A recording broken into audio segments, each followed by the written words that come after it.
Seat. On the Hot Seat, we tackle the toughest business questions, addressing the most pressing issues our business community faces today. We dive into the core of business growth and strategic development. Whether you're launching a startup, managing a growing business, or refining an established enterprise, we're here to provide you insights that you need. Get ready for candid conversations and practical advice that you can implement today. Stay with us and let's grow your business together.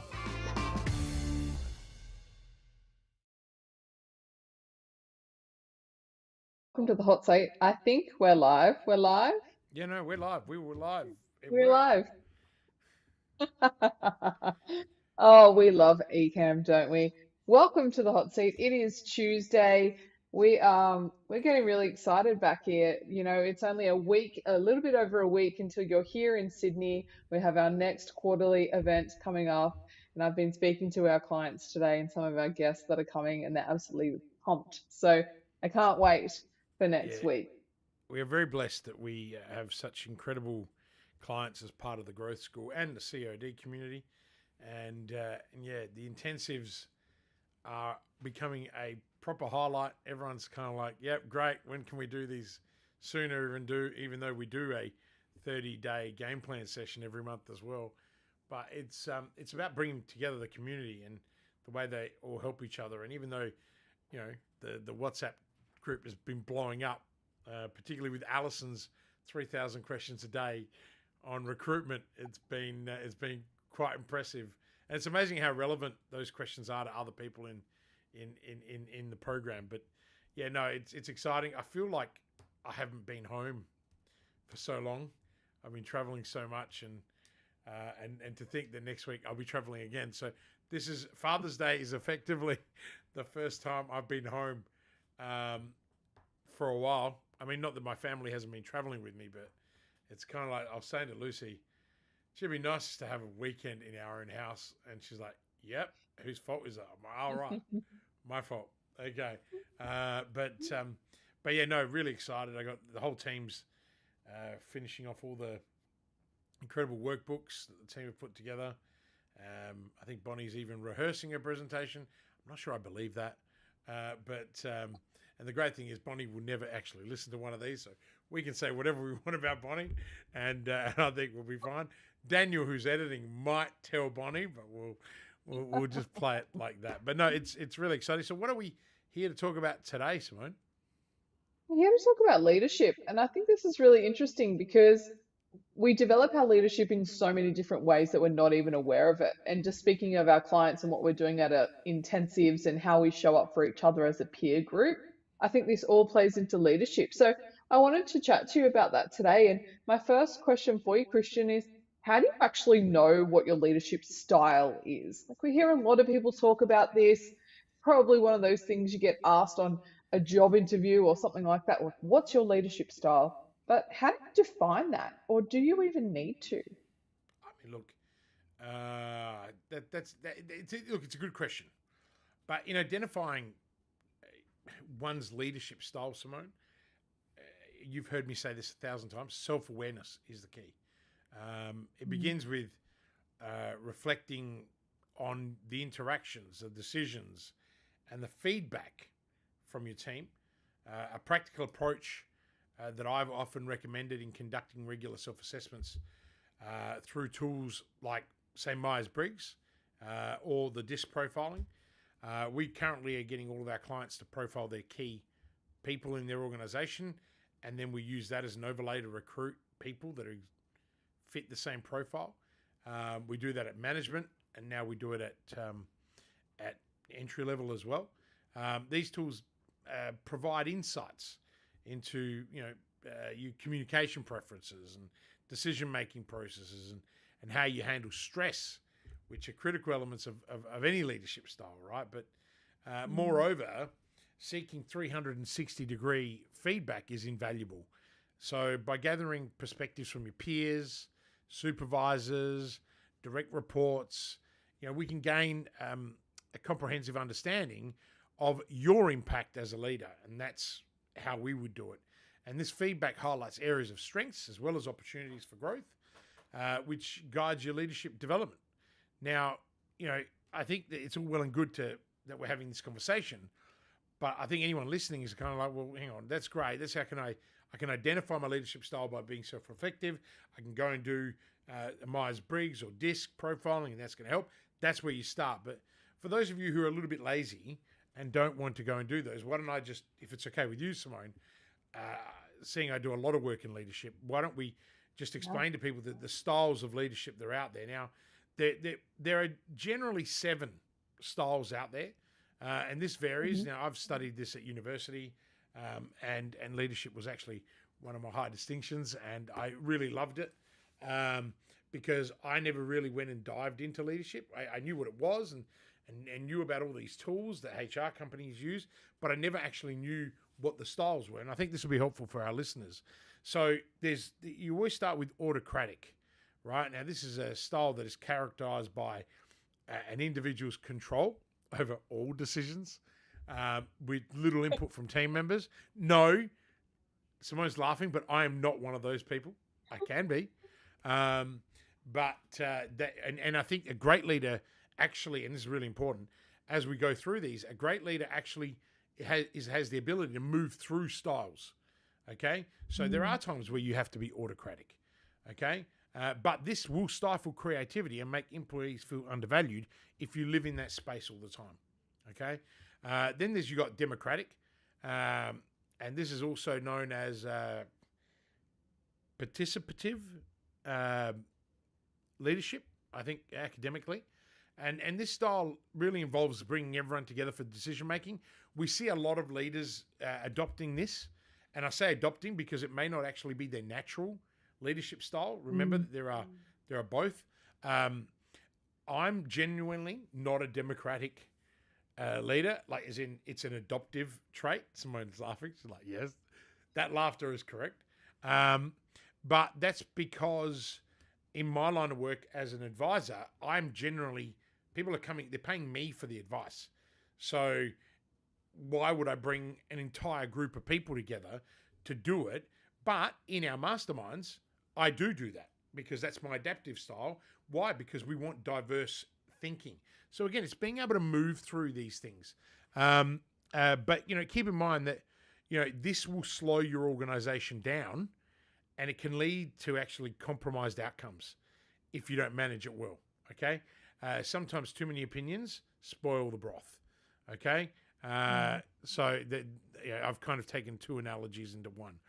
The one that I have spent a lot of time developing, and that's because I've really focused on being a level 5 leader, is transformational leadership. And this is where leaders inspire and motivate their team through maybe not always effective communication for me, but certainly communication, but a very high level of enthusiasm.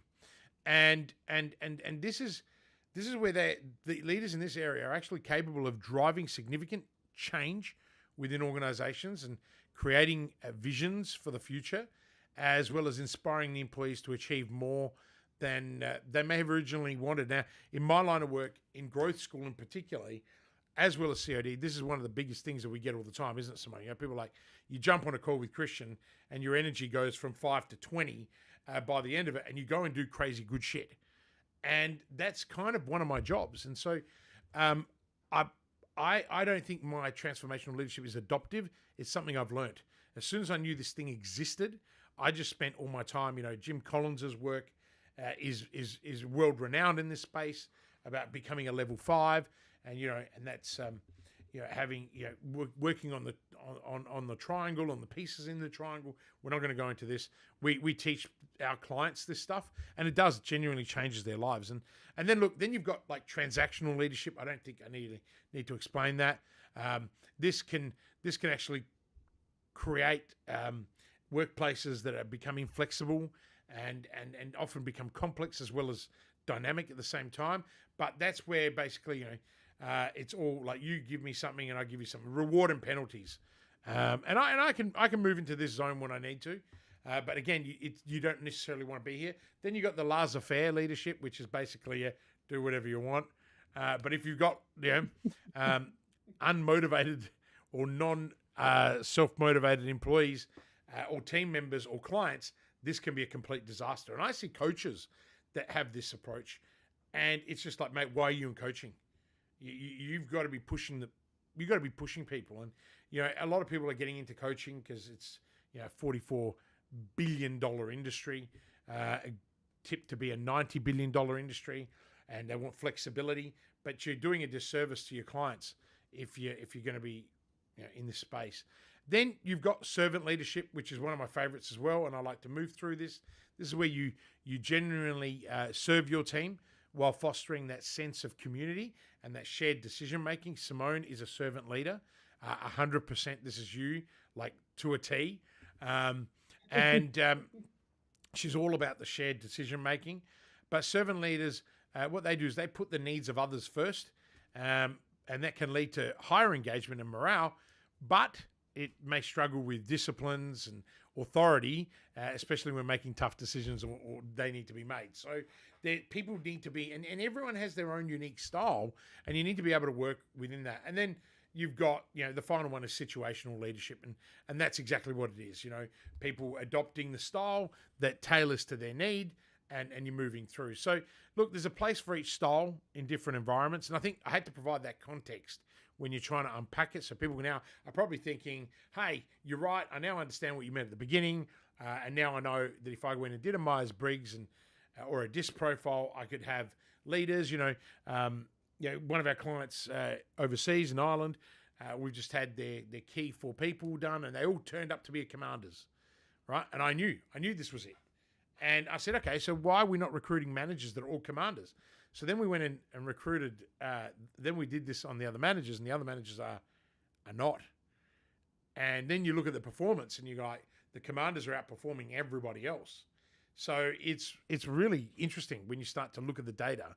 So I'm just trying to think. So, for example, What do you say then, like your dominant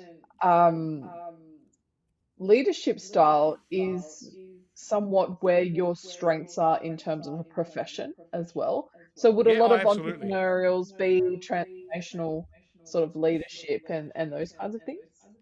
No. I think you got to be careful because entrepreneurs vary. You've got introverts, you've got extroverts. Steve Jobs was notoriously known not to be overly inclusive, but then at the same time, he had an entire department dedicated to innovation, and collaboration. So I think that it just depends. Your natural style may not necessarily lend to what you're doing, and that's why you need to be able to navigate through all of them. Look, leaders who don't invest in leadership are failing. Okay, in my opinion, because you're leaving shit on the table that you don't need to lead. And look, it's really hard to navigate through these things because even though I know them, even I struggle sometimes because then emotion gets in the way. But the moment you know about it and your team is trained that way, it's like layers, right? And you got to peel the onion back at the same time. But I want to just use an example of a real situation where this happened, and it involves a technology startup that I've been advising, and initially, adopting purely a directive style that then shifted to a more transformational approach after working with me. This change actually was a catalyst that we actually got through an employee survey that I got them to do. That we needed greater empowerment and involvement in decision making. Now I knew this straight away, but I couldn't get this person to fully understand it and appreciate it because their ego is quite big. But once we did this, they went, shit, Christian, you're right. Now, as a result, the company grew 30% in employment engagement, and there was a significant reduction in turnover. I think it was about 25%, and underscoring the effectiveness of adaptive leadership. Okay, so without going into too much context, but essentially, I identified, hey, you've got a very autocratic leadership style. We now need to, which is fine when you're starting, right? But once you've started to develop a team, you need to look at the others. Now, if he'd gone democratic, which is where a lot of people go, the business would have probably collapsed. And so the key, and if he'd gone laissez-faire, it would have been a disaster. But when I said, look, why don't we focus on you becoming a transformational leader? Now, for me, that's easy because it's an area I've played in a long time. But let's be clear, I'm not a leadership coach. And I was able to go, okay, why don't we adopt this? And he didn't quite believe me. So when we ran the survey and empowerment came up and involvement in decision making, it was really easy to say, hey, listen, here's the data. Let's work at it. And within, within 4 weeks, he's smart cookie. So he picked it up very, very fast. And now we'll see what the results are going to be in the next 6 months from that. But look, understanding your leadership style, Simone, isn't just about that introspection, but also about how effectively you can inspire, motivate, and guide others to a shared goal. And I think that's probably the overarching thing to all of that. Yeah, okay. That's great. I want to touch back onto something that you said very briefly before, and that was around emotion. And this Yep. is something I've heard you say before as well, is about the difference between being an empathetic leader and a sympathetic leader. What's Mhm. the difference between being sympathetic to your team and empathetic? Wow, you're going for tough questions today, aren't you? That's once again challenging me a bit. Look, understanding, and I shouldn't cover my mouth when I'm trying to speak. It's because I'm thinking of the answer. Understanding the distinction between empathy and sympathy is actually crucial for everyone, but for leadership, really crucial. Empathy, Simone, involves putting yourself in someone else's shoes, genuinely understanding their feelings and their perspectives, and using that understanding to guide your actions. Okay? It's about the connection and the shared experiences, which is essential in leadership because it fosters a supportive and a collaborative environment. Okay? I have very high emotional intelligence, and that is because I have built not only resilience, but emotional resilience over my lifetime.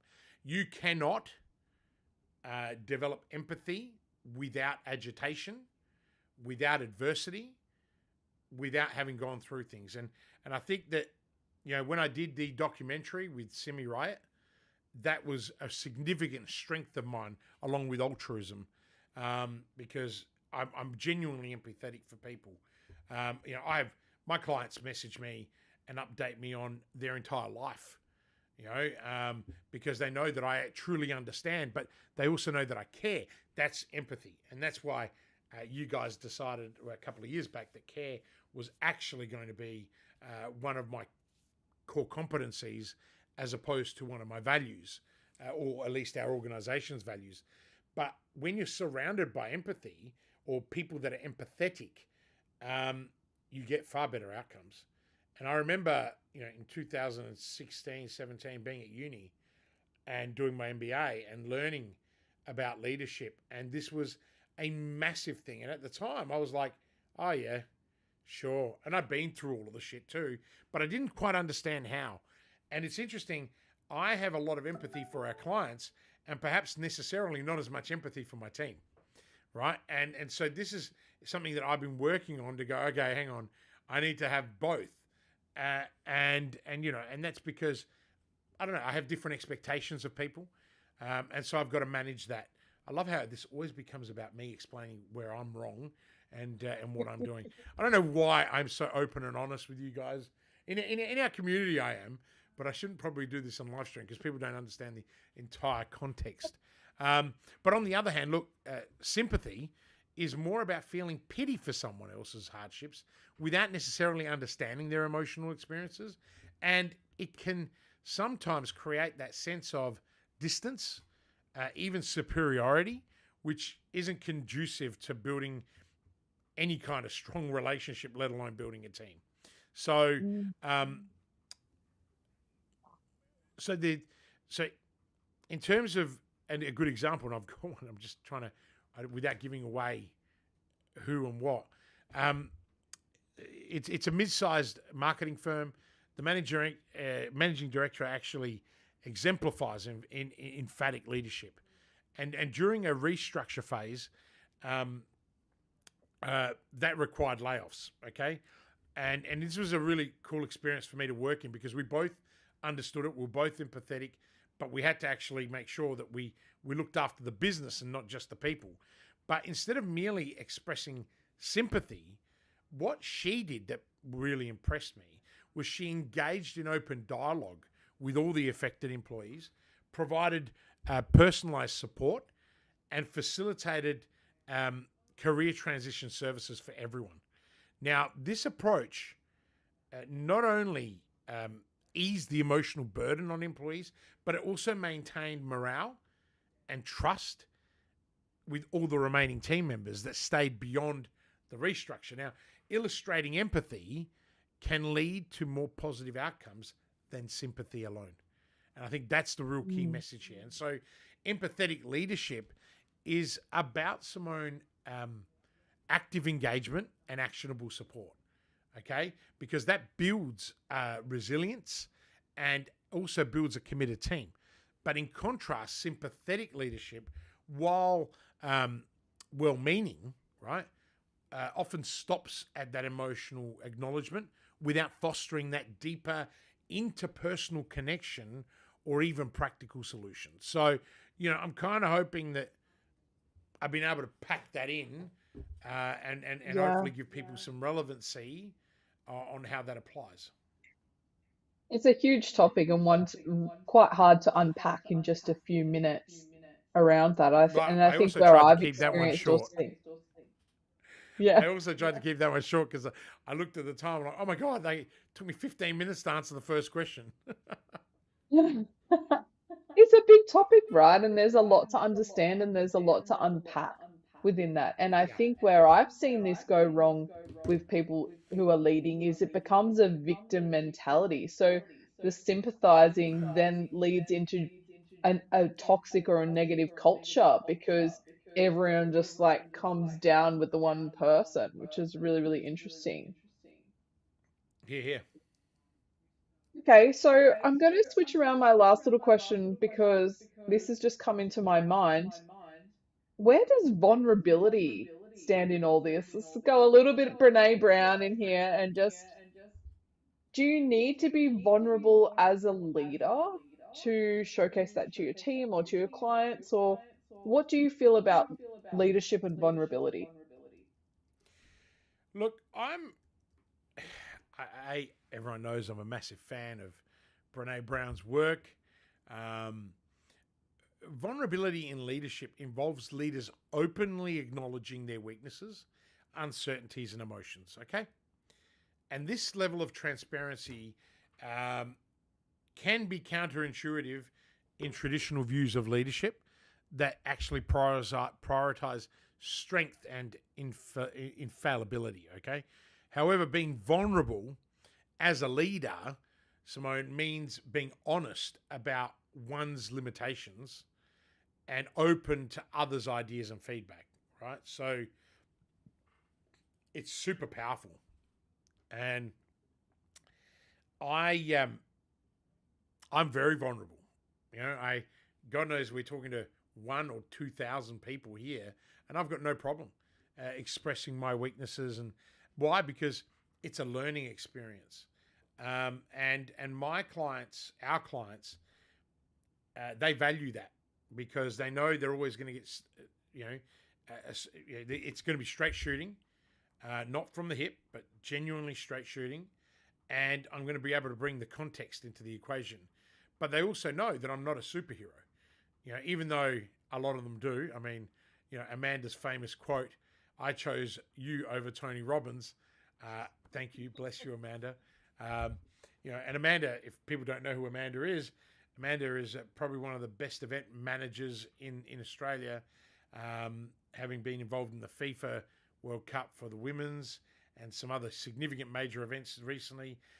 She started with us in Customers on Demand in our baby program and has developed a formidable events business, keeping in mind that when she was in COD, she wasn't wanting to go into events.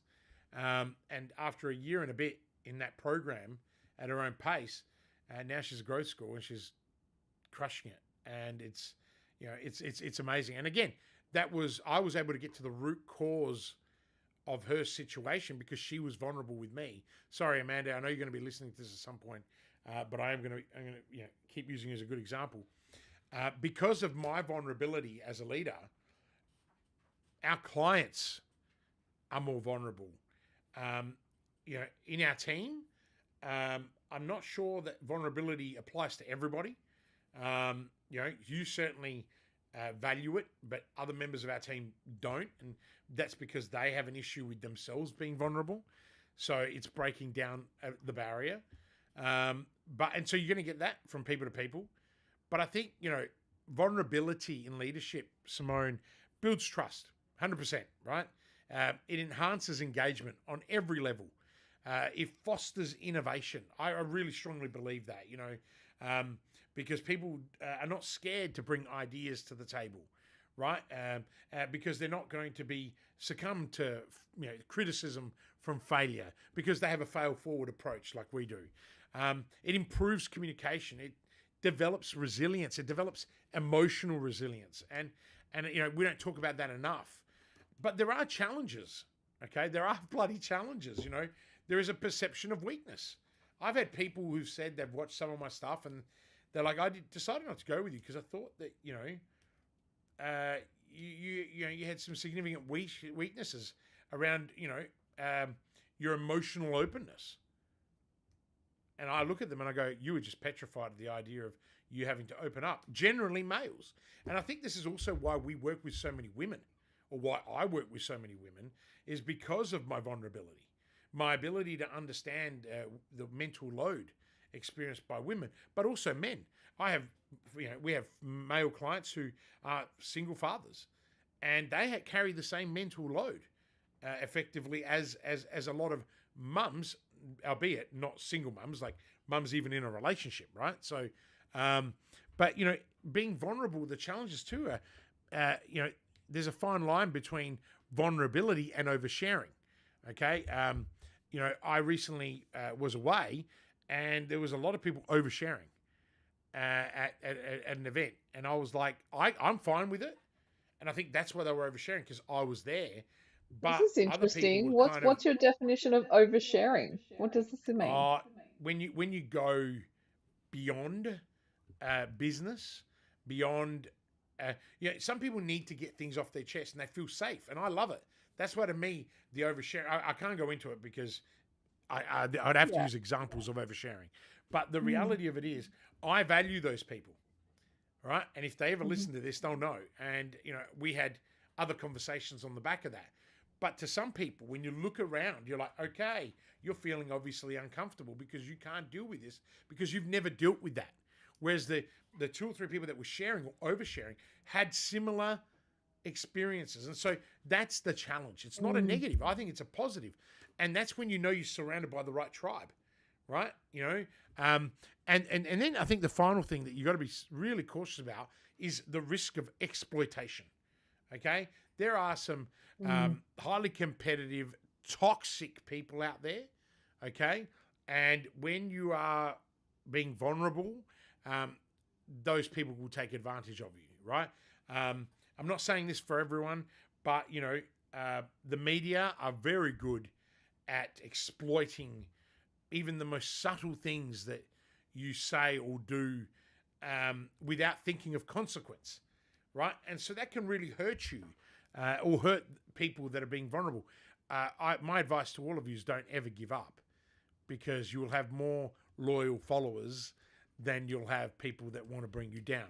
But you've got to be aware of it, right? So again, it all comes down to self-awareness, emotional intelligence, training and developing, investing, but more importantly, surrounding yourself with the right people that you trust. So if you want to be vulnerable and you want to demonstrate vulnerable leadership, just make sure that you surround yourself in a tribe of people that genuinely value you and want to be part of that. And again, because it I builds think trust. so many people are looking for that, right? We're all looking for that. But how do you actually find that? You can't really quantify that with features and benefits when you're trying to find the right people. So Ha! let's wrap up on this question then. What are you looking for to find your people? What am I looking for? I mean, that bloody question. I was just answering that question with Alice, one of our Mm. clients, and Alice owns Palliant Designs, and I've been working with Alice now for a long time. Been 5 years, and Alice is in the same building with me at the South Australian Chamber of Commerce, and so she'll come in and turn on my lights if I'm working in the dark, unaware that I might have a headache. Right? We have a wonderful relationship, and she can probably hear me. She's just down the end of the corridor.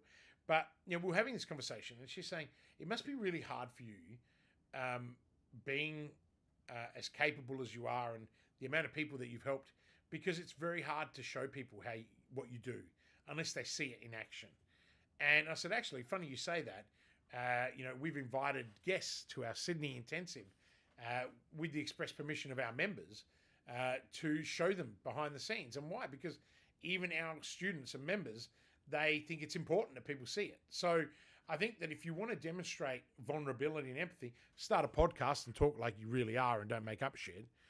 But then you've got to get people to watch it. But ultimately, you've got to find the pathways. And so for us, how long have we been working on this? For 6-7 months, where it's like, hey, and that's why I did the documentary with Simi. That was super confronting. I mean, lucky that the 3 hours of footage only became an hour, because they cut out some pretty big. I didn't actually give them any limitations. I never actually watched the whole documentary until it was published live. And Simi was like, that's what I love about you. Like, once people get to know you, you don't have actually any fear. And I don't. I mean, the only fear I have is, my children being unwell, my wife being unwell. I have a genuine, I'm developing over time, a genuine fear of only knowing that I probably have, 1/3 of my life left. But that's not fear that paralyzes me. That's fear that drives me to continue to achieve more, be more, have more.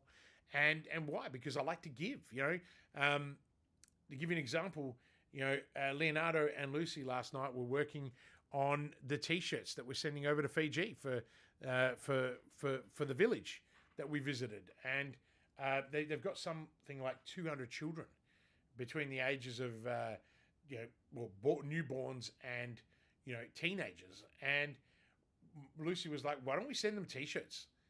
And I'm like, "Okay, sounds like a cool idea." And so her and Leonardo are working on a design, and because Leo's 9, and we've convinced him that if he wants to work in the family business while he's at school and make some pocket money, he's got to learn coding.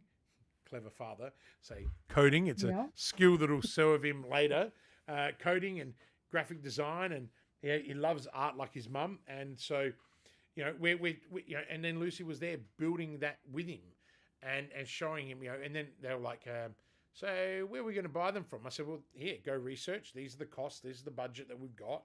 Because it surprised them how much 200 T-shirts actually cost, plus freight, plus all the stuff. And they actually came to the conclusion that, they want to have the Live With Purpose logo on them.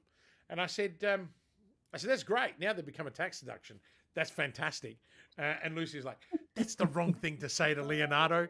And I said, why? He goes, he wanted to put it on there because he understands what Live With Purpose means.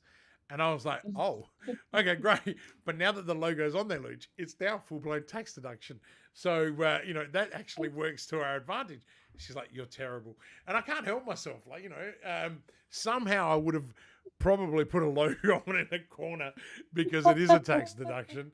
But the thing is, when we walked through the village, we just saw happy smiles and happy people.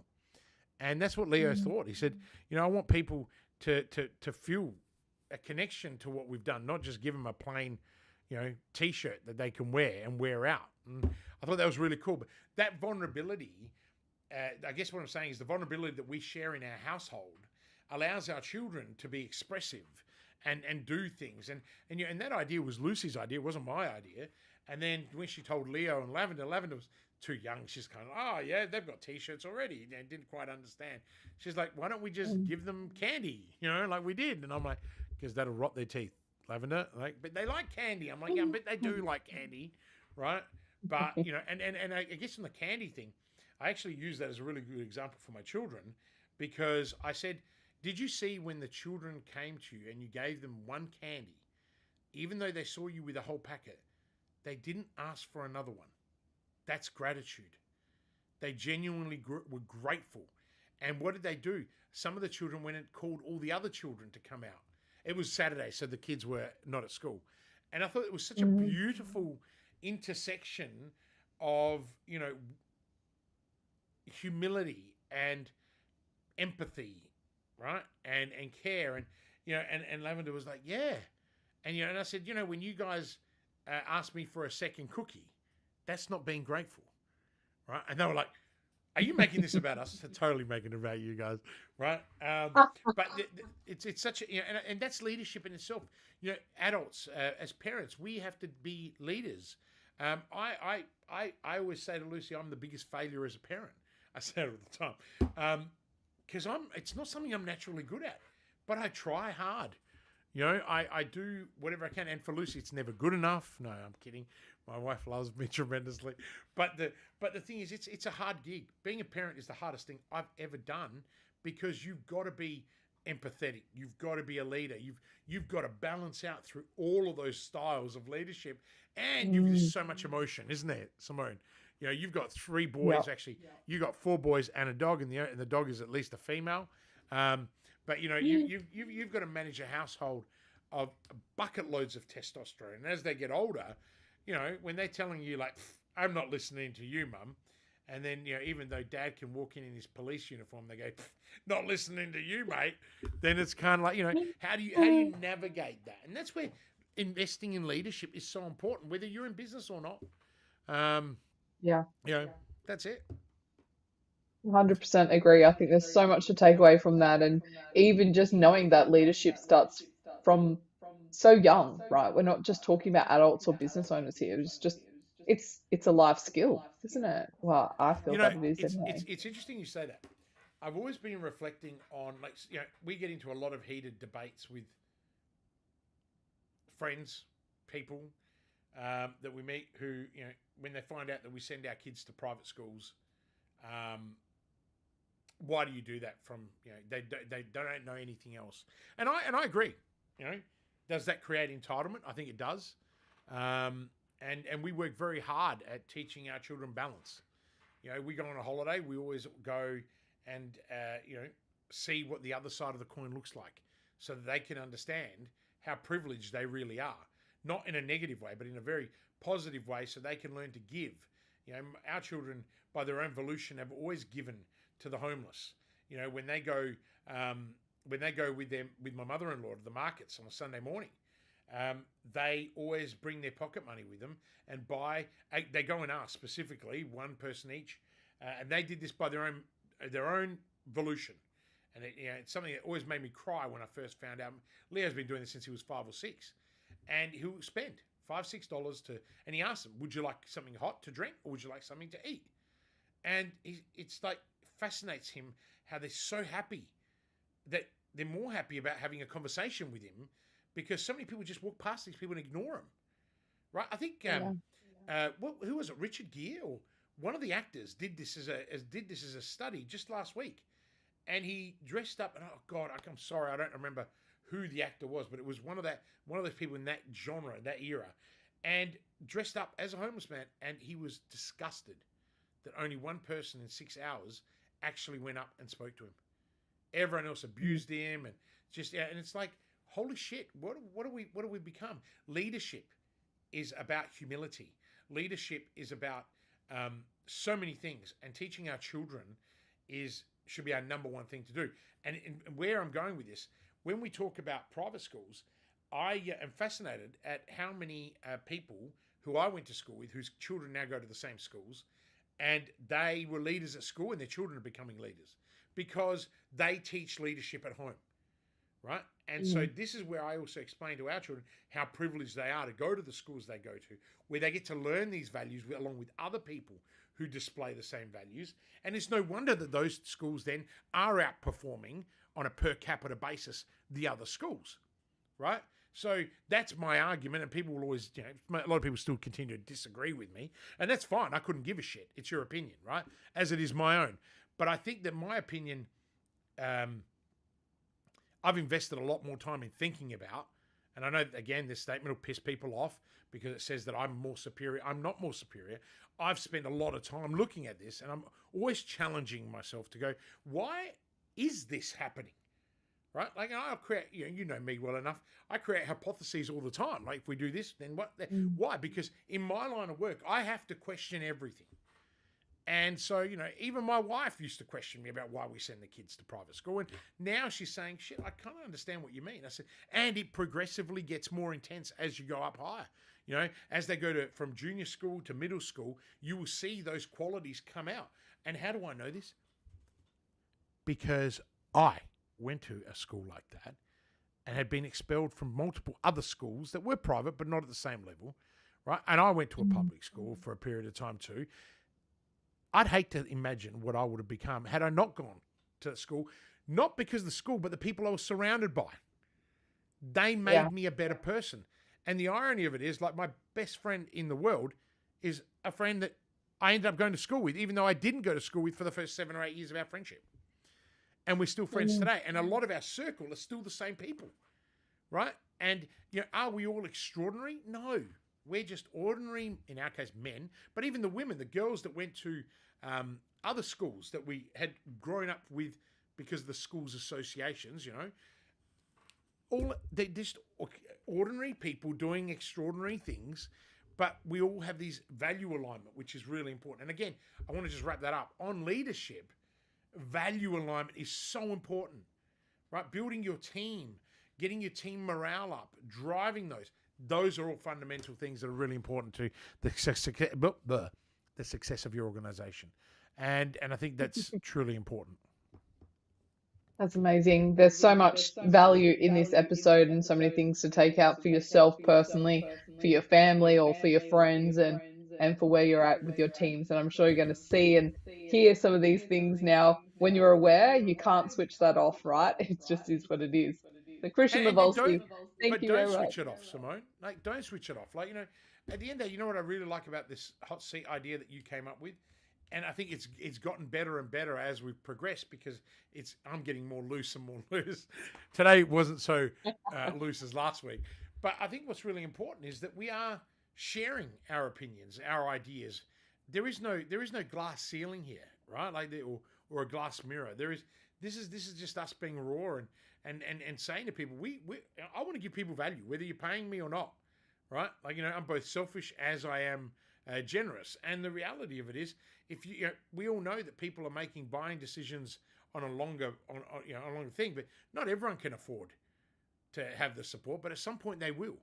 And so my whole philosophy is ask questions, dive deep, get yourself, in the mud, learn as much as you can from whoever you can get it from that has the same values as you, but don't be frightened to share, don't overshare initially, but don't be frightened to share. Be vulnerable, be transformational, and as always, live with purpose. So I'm going to let you close it now. I love that. Great closing message, Christian Levolsky. Thank you very much for your time and insights. As always, we'll be back next Tuesday with the hot seat. Thank you for joining us on the hot seat. We hope today's session gave you valuable insights to drive your business forward. Remember, every challenge is an opportunity for growth.